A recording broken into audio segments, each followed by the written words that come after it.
I'm Tracy Baxter with today's Record Newswatch. The Orange County plan to close Department of Motor Vehicles offices in 2 of the county's 3 cities and consolidate those services in Middletown is a proposal that's getting a frosty reception in Newburgh and Port Jervis. Orange County Clerk Annie Rabbitt issued a report this week recommending the county close the offices in Port and Newburgh and shift employees to the Middletown office. Rabbitt said the move would make the best use of the county's limited resources and would improve county DMV services. But that's not how Port Jervis Mayor Kelly Decker sees it. Port Jervis over the last 4 years has actually increased its volume by 50%, where the others have stayed pretty stagnant. We have, where Ms. Rabbitt is saying that the numbers have gone down, in Port Jervis they've actually gone up. And as far as our expenses go, we're clearly below. We're quarter of the cost of what the other 2 agencies in Middletown and Newburgh are. So it really wouldn't make any sense to close the Port Jervis office. If they were to just go forward and close it all together, yeah, it would be devastating to the people in this area. And quite honestly, the county owes that responsibility to the residents of this area that pay county taxes to have this DMV still open here.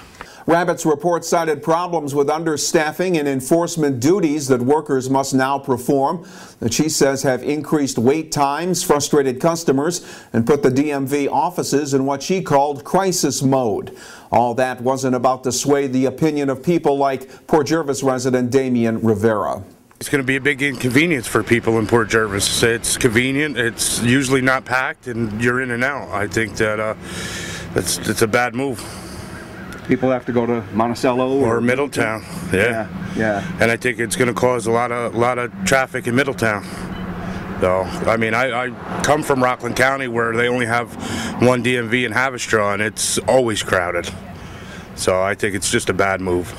Mayor Decker says he will ask for a meeting with county officials in hopes of getting that DMV plan changed. An Ulster County Grand Jury's handed up a murder indictment against the man accused of killing his girlfriend's 2-year-old son. 27-year-old Kenneth Stahli of Milton is accused of repeatedly beating little Mason DeCosmo for days inside the trailer home he shared with Mason's mother, Caitlin Wolfert. The child died after the most recent alleged incident back on August 5th when the child suffered what authorities labeled blunt force trauma. Stahli continues to be held without bail and will be arraigned on the murder counts next week. Wolfert has been charged with neglect in connection with Mason's death. The search continued today for a suspected state police killer 1 day after his victim was laid to rest. 31-year-old Eric Frein of Canadensis, Pennsylvania, remained on the loose a week after killing State Police Corporal Brian Dixon and wounding Trooper Alex Douglas in an ambush outside a state police barracks in Pike County. Eric Frein is now on the FBI's 10 most wanted list, and schools in the vicinity of the shooting scene remain closed. And there's tighter security in some outlying school districts as well, including Port Jervis, where district officials say there remains an increased police presence and changes in the normal routine during the school day. We do have increased police presence at each of the buildings. They normally do stop by just about every day anyway, but they are doing increased walkthroughs and increased appearance on the grounds. Secondly, we're having no students go outside during the school day as far as recess and phys ed classes. That puts them out on the fields where they're kind of spread out with, you know, people from the outside have a little bit easier access to students. And finally, just kind of see something, say something. So all of our custodians and monitors certainly are triple checking all the doors, make sure doors are locked. We are, though, continuing with all after-school activities because, again, we can't be held hostage by a situation like this. We do want to kind of keep the school district moving forward.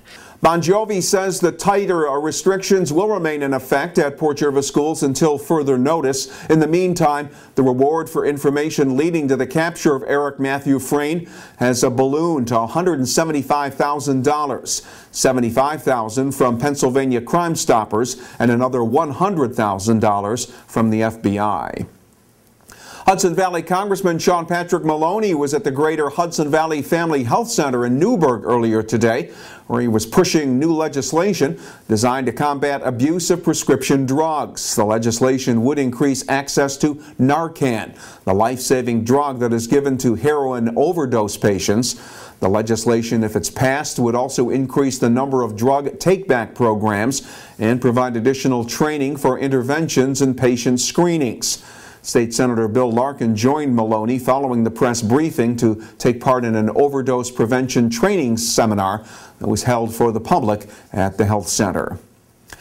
In Kingston, an investigation into suspected heroin use and sales in the area of Thomas Street in the city of Kingston led to the arrest of a local resident. Members of the Kingston Police Special Investigations Unit arrested 25-year-old Sean Ashdown, a resident of Thomas Street, after police say he was found to have a quantity of heroin in his possession, along with drug paraphernalia.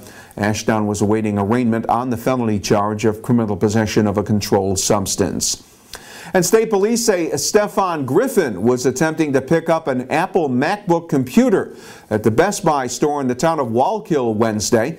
He had bought the computer through a telephone order, but store employees got suspicious, believing the identification Griffin had provided looked phony. They called police, and the subsequent investigation determined that Griffin was holding 2 forged driver's licenses and 2 forged credit cards. The 22-year-old Brooklyn man has been arraigned on 4 counts of possession of a forged instrument, plus grand larceny and criminal impersonation. It should feel a little warmer out there this weekend, but the weekend may end with some thunderstorm activity. Saturday will be partly cloudy, with temperatures getting back up into the 75 to 80 degree range. Sunday will feature a mix of sun and clouds, with the threat of a passing thunderstorm late in the day Sunday. The high Sunday could get up to around 80 degrees. Well, stay on top of what's happening by starting each day with the Times-Herald Record, and stay connected to breaking news throughout the weekend right here at Record Online. For Record Newswatch, I'm Tracy Baxter.